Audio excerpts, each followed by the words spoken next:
So recently I was talking to a fellow staff member about some of our favorite Christmas traditions. And I can't tell you who this was, but as we were talking about our favorite Christmas traditions, she said, Nate, my favorite Christmas tradition is the annual candle sale at Bath and Body Works. I was like, are you kidding me? Like of all the Christmas traditions, being with your family, singing Silent Night at a candlelit service together, your favorite tradition is a sale at Bath and Body Works? And she's like, Nate, you don't get it. These 3-wick candles are amazing. And they're typically $24.99, but during this one day during the year, they're $7.99. I'm like, I still don't get it. She's like, no, Nate, I get up at 4 a.m. that day and wait in line at the store until it opens at 8, and then I rush in and I buy 12 of these candles and light one every month. It's just what I do. And I was like, are you serious? How shallow do you have to be to wake up at 4 a.m. to buy candles? But how many of y'all have ever done that with something? Like maybe it was an iPhone or a Black Friday sale. Like you got up crazy early just to buy this one thing. And as I spent my time judging her, I reminded myself that I've done this before. So I've done it before. I actually did it in marriage, and I didn't tell my wife I was gonna do it. But there's this thing that I really, really wanted. I'd wanted it for weeks. So I had just been so excited about this release day coming up. It was a Saturday, and I woke up at 5 a.m. So I've never done that before. This is how badly I wanted this thing. Got up at 5 a.m. and drove over to the store. I thought I was gonna be the first in line.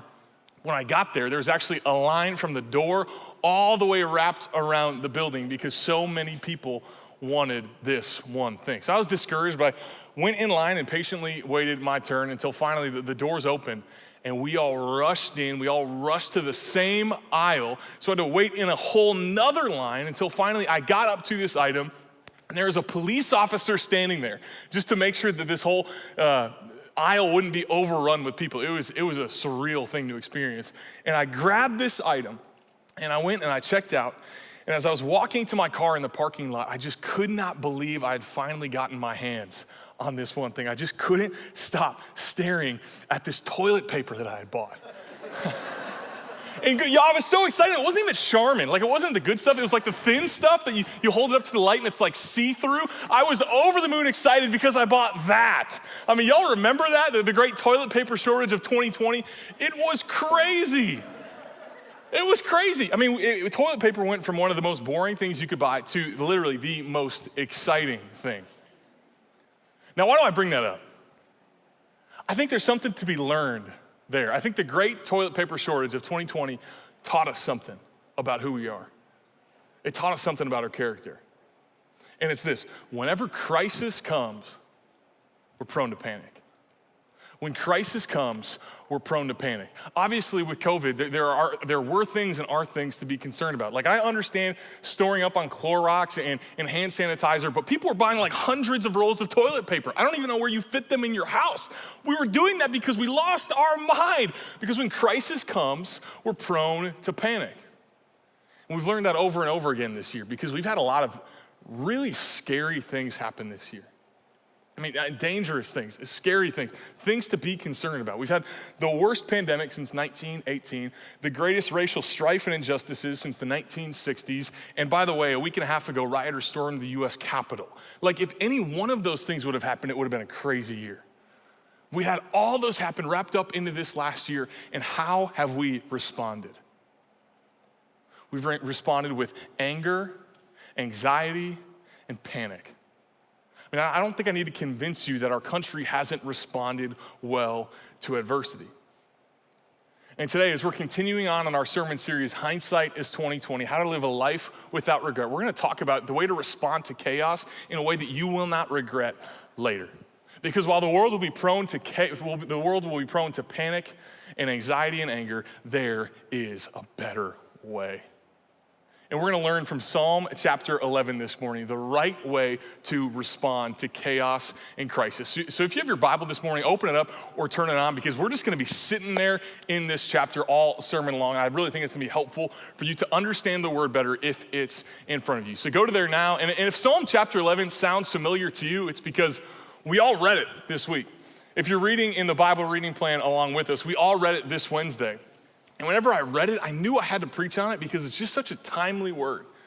because in it we hear how David responded to crisis and chaos within his own life. We're gonna read the full passage, but before I do, I just wanna present to you the thesis statement of this message. The question I'm gonna try to be answering in this message is this. It's found in Psalm 11, verse 3. It says this: when the foundations are being destroyed, what can the righteous do? When the foundations are being destroyed, what can the righteous do? When the world seems like it's going crazy, when you don't know which way is up from down, when cancer comes, when job loss comes, when death comes, when a painful breakup comes, when the foundations are being destroyed, what can the righteous do? That's what we're gonna try to answer this morning. We're gonna see the answer through what David does, through how he responds to crisis and chaos and turmoil. So let's just read the full chapter, Psalm 11, 1 through 7, and we'll break it down from there. This is what David writes. He says this: in the Lord I take refuge. How then can you say to me, flee like a bird to your mountain? For look, the wicked bend their bows. They set their arrows against the strings to shoot from the shadows at the upright in heart. When the foundations are being destroyed, what can the righteous do? The Lord is in his holy temple. The Lord is on his heavenly throne. He observes everyone on earth. His eyes examine them. The Lord examines the righteous, but the wicked, those who love violence, he hates with a passion. On the wicked, he will rain fiery coals and burning sulfur. A scorching wind will be their lot. For the Lord is righteous. He loves justice, and the upright will see his face. So in responding to crisis and chaos and turmoil, we see three different movements from David in this passage. We see the advice of fear, the answer of faith, and the activity of the faithful. We're just gonna sit in that first movement to begin with. Movement number one, the advice of fear, the advice of fear. So not all Psalms, but this specific Psalm was written by David. And in order to better understand this chapter, this Psalm, we need to better understand David's life. And some of you really know the story of David. Some of you aren't as familiar with the story of David. So just a refresher to pick up on when in David's life he wrote this. Let me just give you some context on the life of David. So David was the youngest of all of his brothers, and there wasn't really anything impressive about him, so his family just sent him to go out and take care of the sheep. It was a job that anyone could have done, so they just sent David to go out and do it. That's what he did day after day after day. He lived a rather boring life. Until a prophet, a man of God named Samuel came to town. Samuel was well known all across Israel as a man who was after God's own heart. And Samuel came to this city and he said that God had called him to anoint a future king because the current king was a man named Saul and he had hardened his heart and turned his back on God. So Samuel was coming to anoint a king who would take the reins after Saul had passed away. And Samuel came into town and felt the Lord calling him to anoint David to be the future king over Israel. So David's anointed as king, but he's not king yet. So he has to go back to taking care of his sheep. And as he's taking care of his sheep, eventually the Israelite army goes to war with the Philistine army. And you may have heard this, but the Philistine army had a huge, undefeated warrior named Goliath. And the Israelite army was absolutely terrified. And there were some people in this army who were actually David's brothers. So one day, David's parents sent David to go bring some snacks to his brothers on the battlefield. And as he's bringing some cheese and crackers, he realizes that there's this huge Goliath guy shouting insults at the army of God. So David says, I'm not gonna stand for that. I'm gonna do something about it.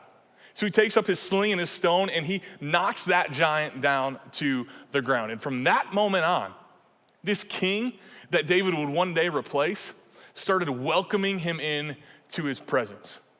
Because Saul saw that God's hand was on David's life. And in the meantime, whenever Saul was hanging out with David, David realized that what the Bible said, that Saul's mind was tormented. He was struggling with mental health.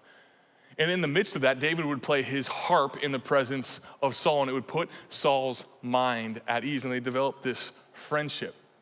But the closer they got, the more jealous Saul became of David because the whole Israelite country was singing David's praises rather than Saul's. So Saul became angry and jealous of David until finally he desired to kill David. So there would be days when David would come into Saul's presence and he would throw spears at him trying to kill him. And this right here, that right there, that's where we pick up on this passage. Psalm 11 was likely written in the middle of this when a 25-year-old boy named David was being chased down by the king of Israel. I mean, talk about chaos and crisis and turmoil and an upheaval of your life. And it's in the middle of this danger when David gets his friends together, and this is the advice they give him in verses 1-3. David's friends say this: David, flee like a bird to your mountain. For look, the wicked bend their bows. They set their arrows against the strings to shoot from the shadows at the upright in heart. When the foundations are being destroyed, what can the righteous do? So they're saying, David, just look. You're being shot at. You're in the crosshairs of Saul, the king of Israel. The only thing you can do is run away. Flee like a bird to your mountain. Fly away from this situation, because if you don't run away, you're going to die. That's the only option in this situation. Now, whenever you're in a crisis and chaos, you're going to hear words like that. Whether they're from people around you or whether they're thoughts within your own head, you're gonna hear words like that, like flee and run away, and there's danger everywhere, and your only choice is to flee. Whenever you hear those words in a crisis, you need to know where they're coming from. And I'll tell you this, just based on scripture, rarely are they from God. Rarely are those words from God, because those words are words of fear and panic. And here's what you need to know about our enemy. Our enemy has a plan and a purpose in a crisis. Like Satan, our enemy, will never waste a good crisis. He'll never waste a good crisis. And whenever a crisis comes on your life, he's got a plan, he's got a purpose, and his purpose is to jack up your theology. He wants to change the way you view God and the way you view yourself. And really the one thing he wants to change whenever a crisis comes is he wants you to start believing this one thing. Our enemy's gonna try to get you to believe this one thing in chaos and crisis. He's gonna try to get you to believe that you are no longer protected. That's what words of fear and panic will try to get you to believe, that you are no longer protected. Because there's this simple truth about life, that protection provides peace. Protection provides peace. Whenever you feel protected, you feel at peace. For example, just a week ago, when Waco turned into Alaska, and we had this huge blizzard. I mean, it was crazy. It was the most Instagram day in Baylor history. I'm convinced, because there was snow everywhere. And I just thought it was the funniest thing, because I'm from Minnesota. That's what we call a Tuesday in August. But here it's like a once in a decade thing. So that's great. I'm glad you guys were excited. But a week ago, it was snowing like crazy around us, but I was at peace because I was here in this building. I was protected. We had a roof and 4 walls. We've got heat in here. I was at peace because I was protected. And since I felt protected, I was at peace. Now, as soon as I got in my car to leave this place, I no longer was at peace, because as soon as I got on the road, I didn't feel very protected, because y'all don't know what you're doing.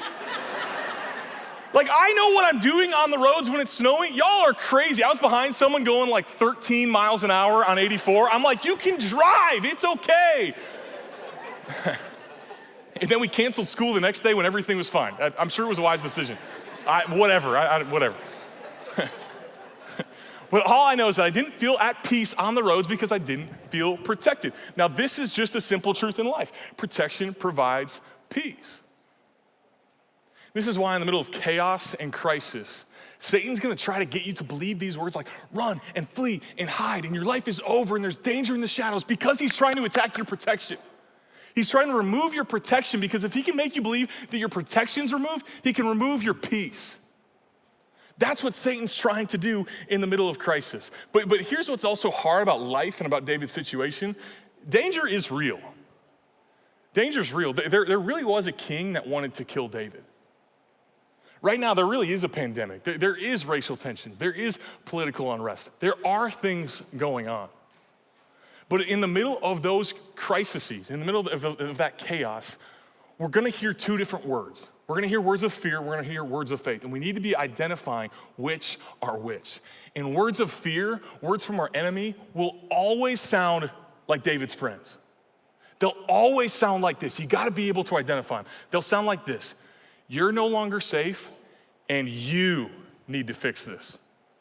You need to go out and create protection for yourself. You need to run away. You need to keep yourself safe. This is the word that fear will tell you. It'll tell you that you're no longer protected, and it's your job to fix it. You see, words of fear will always be about you, and words of faith will always be about God. You see, this is why we were just so prone to panic back in March and April. This is why we had this toilet paper shortage, because we believed that it was our job to protect ourselves. While we couldn't fix the virus, we couldn't do anything about the virus, we wanted to do something. We wanted to take some sort of control in this situation. We wanted to protect ourselves, so we just bought toilet paper. It really was a safety mechanism. It's not the right response. See, it's not the right response to chaos. It's not to be prone to panic. It's not to be prone to fear. Because while in your chaos, there will be words of fear screaming at you, but there will also be words of faith. This is what David so deeply believed, that in the middle of this crisis in his life, he believed that movement number 2, there was an answer of faith to the advice of fear. Because after his friends had spoken out in an absolute panic, David just steps up and he calmly says this, in the middle of his danger. This is what he says in verse 4. The Lord is in his holy temple. The Lord is on his heavenly throne. He observes everyone on earth, his eyes examine them. The Lord examines the righteous, but the wicked, those who love violence, he hates with a passion. On the wicked, he will rain fiery coals and burning sulfur. A scorching wind will be their lot. For the Lord is righteous, he loves justice, and the upright will, not might, not perhaps, not hopefully, but the upright will see his face. You know, I just love this response from David. Because after his friends tell him, you better run. You're no longer protected. Your situation has changed. David replies by saying, what's changed? What about my situation has changed? Because look at verse 4. This is what he says. This is what David responds to his friends. He says this. The Lord is still in his holy temple. The Lord is still on his heavenly throne. He still observes everyone on earth, and his eyes still examine them. So David says, well, all I hear about is you guys screaming about how my situation has changed. All I can think about is the ways in which it hasn't. Because while you're telling me everything's changed, I'm just reminded that my God is still on his throne. He's still on this throne from which nothing on earth could ever change. And while he's still on his throne in heaven, he's not distant, he's not far off. He's still observing everyone on earth. He's still examining everything going on in my life. So while you're trying to tell me that everything has changed, all I'm thinking about is the ways in which it hasn't. And while you're trying to tell me that my protection is gone, I'm just reminded that my protection is in him. And it hasn't gone anywhere. And this is why for David and for us, our protection can never be in our health, can never be in our 401k, can never be in our house in the suburbs, because all those things can be taken from us. They're of this world. And this is why David's able to tell his friends that when they're saying, hey, your protection is gone, the world has taken away your protection, David can say, hey, guys, the world can't take away my protection because the world wasn't protecting me in the first place. And the world can't take away what it didn't already give me. So I don't care what the world does. The world can go to hell in a handbasket. I don't care because I know where my God sits. He's still on his throne and he's still watching over me. So I don't care what goes on in this world. I know where my foundation is. I know where my protector is. So the world can't take away my protection because it can't touch my protector. This is why David's able to say time and time again, he's my refuge and my strength, my ever-present help in time of trouble. This is why when David went through the valley of the shadow of death, he could fear no evil, for his God was with him. Because his protector hadn't gone anywhere. This is so important for us to believe. This is important crisis theology. We've got to believe this, that there has never been a single instance in your life, nor will there ever be, in which something happens or you do something, and God goes, man, I just didn't see that coming. He's never surprised because we believe what Psalm 11:4 says. He's always watching. He's always watching. He always sees it. He sees your successes and your sins. He sees your faults and your failures. He sees it all. And he's not surprised by it because he's an ever-present, ever-focused God. In other words, he's a God who's unlike me. He's unlike you. So I don't know if you ever had this happen, but this is what will happen far too often in our marriage. It's honestly embarrassing, but my wife and I will be together and she'll be telling me about her day and I'll just be on my phone. Like I'm on my phone way too often. I'll be reading articles, I'll be checking emails, sending a text, whatever it is. I'll just be scrolling on my phone. She'll be talking. I'll be scrolling. She'll be talking. I'll be scrolling. And then she'll be talking, and then mid-sentence, she'll just stop. Man, even right now, thinking about it, it like sends a shiver up my spine. It's just horrible. Because I realize I haven't been paying attention. So I look up from my phone and look at her, and she goes, Nate, I'm not gonna talk to you if you're not paying attention to me. Because I don't feel loved when I don't feel seen. Now here's what you need to know. That will never, ever, ever happen in your relationship with God. Because you see, at night when you can't sleep and you're laying in bed and you're just pouring your heart out to him, he's not scrolling his phone, checking Instagram.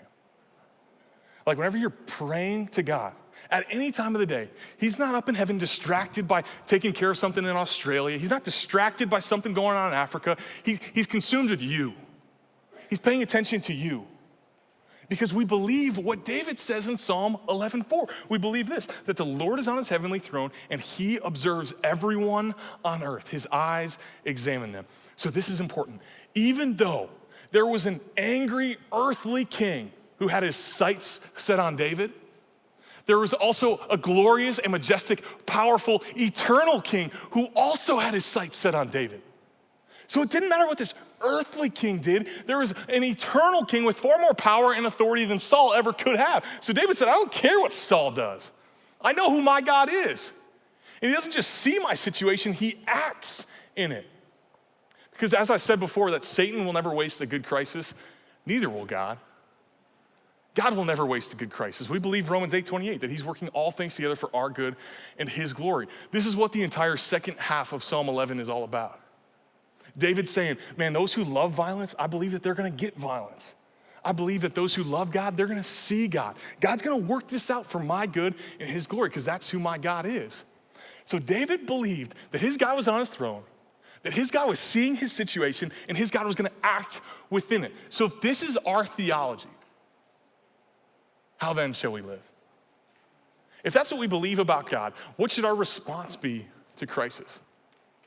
Well, that leads us to movement number 3 in the passage. We've looked at the advice of fear, the answer of faith, and movement number 3, the activity of the faithful. We're just gonna learn from what David says, because David says this in verse 1. He says, in the Lord I take refuge. How then can you say to me, flee like a bird to your mountain? You know, actually starts this passage with his conclusion. He says, in light of what you guys have said, but in light of what I know about God, here's what I'm gonna do.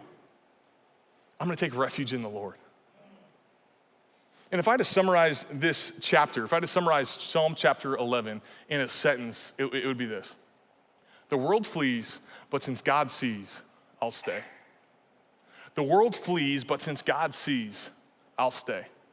See, this is how David processes information in the middle of a crisis. His friends around him are telling him, you gotta flee, you gotta run. The world around him is going crazy. They're saying, you gotta run away from this place, you gotta flee. But David hears that, but he also reminds himself that his God is on his throne, his God sees his situation, his God's gonna work it out for his good and his glory. So what David says is, I don't need to flee. I don't need to go create protection for myself. I need to stay planted in the presence of God. The world flees, but since God sees, I'll stay. You know, I think that's a good word for some people in this room and for some people watching online. Because I know there's a lot of people who's just having a hard season. Like maybe your marriage is really, really difficult and all you want to do is run. Maybe your kids are driving you crazy and all you want to do is run. Maybe school is kicking your tail and all you want to do is run. Maybe you're feeling really, really lonely in this season and all you want to do is run. Maybe your job is just really difficult and all you want to do is run. That's typically our first response. In fact, millennials typically stay in a job for about 3 years because as soon as it gets hard, we run. That's what we do when panic comes. But most often that's not the right response, because what we don't need to get more peace is a change in a situation. What we need to get more peace is to double down on our trust in our Savior. Because most times, a change in your situation will not bring you more peace. It will not bring you more protection. What you need to remember is that your protection is found in seeking refuge in God. And from there, you can go anywhere. As long as you're following God, man, you can trust him with whatever. But we just need to believe that though the world flees, our God sees, so we can stay. And when we constantly remind ourselves of that truth, our fear turns to faith. Our fear turns to faith, and we begin to sound like David.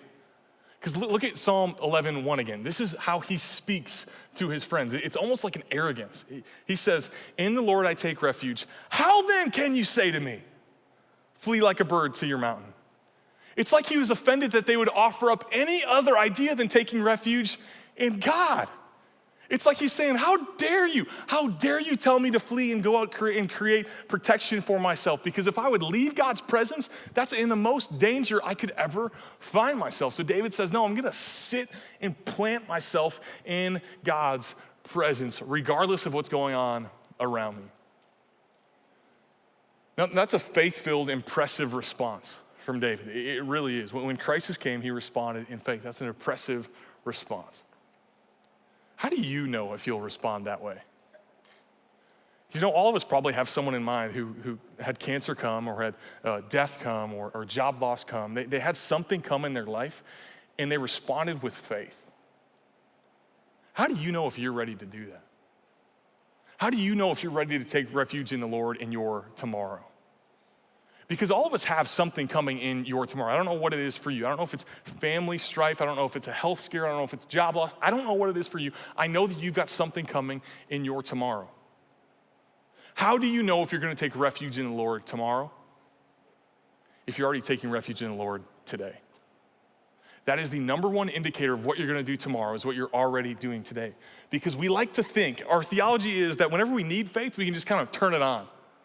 When crisis comes, we can just start believing in God. But that's not how it works, because when crisis comes, we do what we've always done. And when you don't have a deep faith before the crisis, when you're gonna go through crisis, your faith will falter. And here's where I get nervous. As I was writing this message, man, I was just thinking about people at Harris Creek. I know the people at Harris Creek, and here's where I get nervous.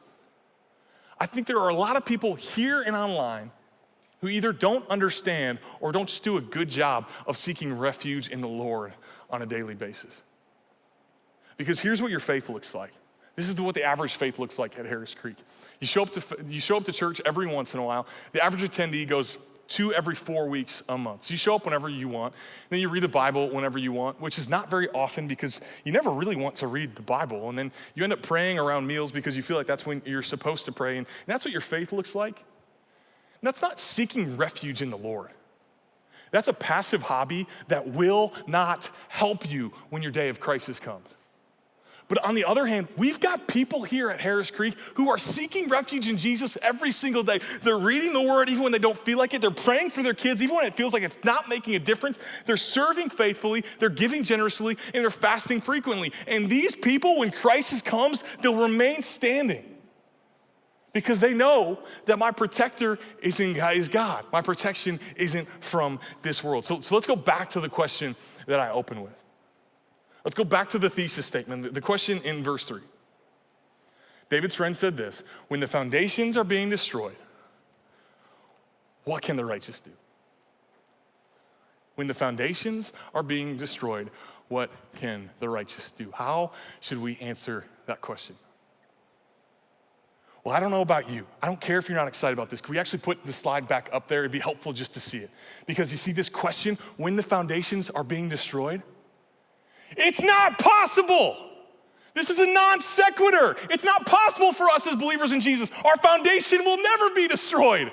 Because look at what Jesus says in Matthew chapter 7. This is what he tells his friends. He says this: therefore, everyone who hears these words of mine and puts them into practice is like a wise man who built his house on the rock. The rain came down, the streams rose, and the winds blew and beat against that house, yet it did not fall because it had its foundation on the rock. But everyone who hears these words of mine and does not put them into practice is like a foolish man who built his house on sand. The rain came, the streams rose, and the winds blew and beat against that house, and it fell with a great crash. These are your two options. Crisis will come, turmoil will come, chaos will come, and you'll fall. Or the winds will blow, the rain will come, the streams will rise, and you'll remain standing because your foundation has not moved.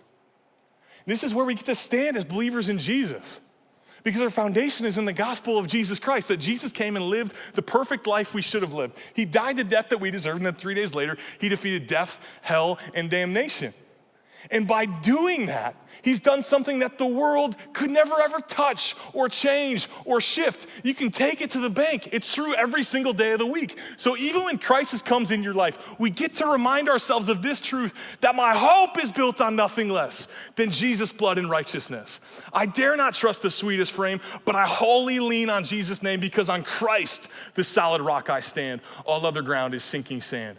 In every rough and stormy gale, my anchor holds within the veil. When all around my soul gives way, he is then my hope and stay.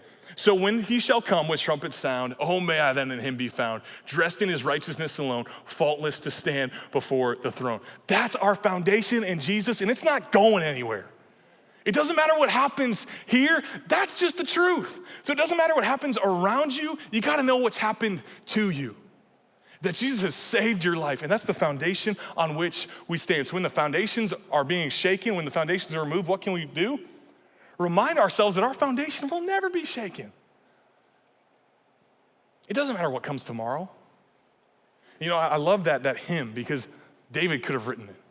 Like, that's what David is trying to communicate in Psalm chapter 11. He's saying, I don't care what's going on in this world. On Christ, the solid rock I stand on. In him, I'm going to take refuge. So friends, I don't know what your tomorrow holds. We've all got stuff in our tomorrow. I don't know if this week our country is going to continue to fall apart. I don't know if the pandemic's going to get worse. I don't know if you're going to have a health scare or a job loss. I'm not wishing those things on you, but all I know is that we got stuff coming in our tomorrows. And I don't know what your tomorrow holds, but we know who holds tomorrow. We can be confident in that. That even in the chaos of life, even in the crisis of life, our God is with us. He sees us, and he's gonna work all things for our good and his glory. So even in chaos around us, we can believe what's happened to us, that Jesus has saved us and he's not going anywhere. Let's pray that we believe it.